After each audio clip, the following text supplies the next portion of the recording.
राज्य शासनाने महाराष्ट्र राज्य जहाज बांधणी, जहाज दुरुस्ती व जहाज पुनर्वापर धोरण 2025 जाहीर केले आहे। या धोरणाअंतर्गत मरीन शिपयार्ड क्लस्टर विकसित करण्यात येणार असून ग्रीनफील्ड जहाज बांधणी क्लस्टर प्रकल्पासाठी आवश्यक तरतूद करण्यात येणार आहे।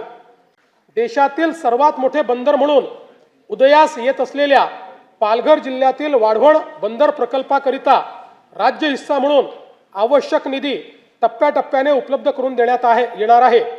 वाढवण बंदर प्रकल्पातून 12 लाखाहून अधिक थेट रोजगार निर्मिती होणार आहे। वाढवणच्या आसपासच्या सुमारे 44 गावांमधील स्थानिक तरुणांना रोजगार देण्यासाठी वाढवण बंदर कौशल्य विकास कार्यक्रम राबविण्यात येत आहे। सिंधुदुर्ग व रत्नागिरी या दोन जिल्ह्यांच्या सर्वांकष विकासासाठी सिंधुरत्न समृद्धी योजना सन 2024-25 पर्यंत 3 वर्षासाठी राबविण्यात आली होती। पुढील 3 वर्षाकरता सिंधुरत्न समृद्ध योजना 2.0 प्रस्तावित करण्यात येत आहे। कोकण विभागातील साकव बांधणी व दुरुस्तीसाठी विशेष कार्यक्रम हाती घेण्यात येईल। मत्स्य व्यवसाय क्षेत्राच्या विकासासाठी प्रतिवर्षी 1240 कोटी रुपये आर्थिक भाराच्या मुख्यमंत्री मत्स्य संपदा योजनेस मान्यता देण्यात आली आहे। या योजनेमुळे राज्यातील मच्छीमारांचे आर्थिक व सामाजिक विकासाबरोबरच पायाभूत सुविधा निर्मितीमुळे मत्स्य उत्पादनात वाढ होणार आहे।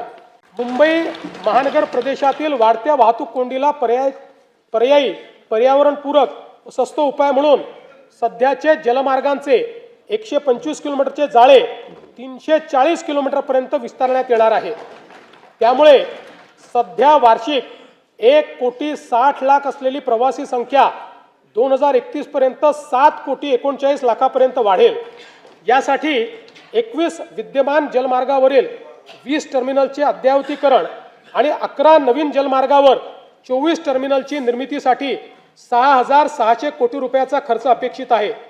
युनेस्कोच्या जागतिक वारसा नामांकन प्राप्त 12 किल्ल्यांमध्ये राज्यातील रायगड, राजगड, प्रतापगड, साल्हेर, लोहगड, शिवनेरी, पन्हाळा, खांदेरी, सुवर्णदुर्ग, सिंधुदुर्ग, विजयदुर्ग आणि तामिळनाडू राज्यातील जिंजी या किल्ल्यांचा समावेश आहे।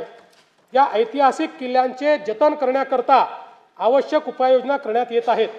आंबेगाव बुद्रुक तालुका हवेली जिल्हा पुणे येथे शिवसृष्टी प्रकल्पासाठी आणि सिंधुदुर्ग जिल्ह्यातील राजकोट किल्ला परिसर विकासासाठी आवश्यक निधी उपलब्ध करून देण्यात येईल। मच्छीमारांच्या अडचणी व गरजा लक्षात घेता पालघर जिल्ह्यातील सातपाटी येथे आधुनिक मत्स्य बंदर विकसित करण्याचा प्रकल्प हाती घेण्यात आला आहे। या प्रकल्पामुळे बोटींसाठी सुरक्षित थांबा, वादळी वाऱ्यापासून संरक्षण आणि आधुनिक सोयी सुविधा उपलब्ध होणार असून त्याद्वारे मत्स्य उत्पादनात भरीव वाढ होणार आहे। मुंबईमधील रेडिओ क्लब येथील नवीन जेटी प्रकल्प डिसेंबर 2027 पर्यंत पूर्ण करण्याचे नियोजन आहे।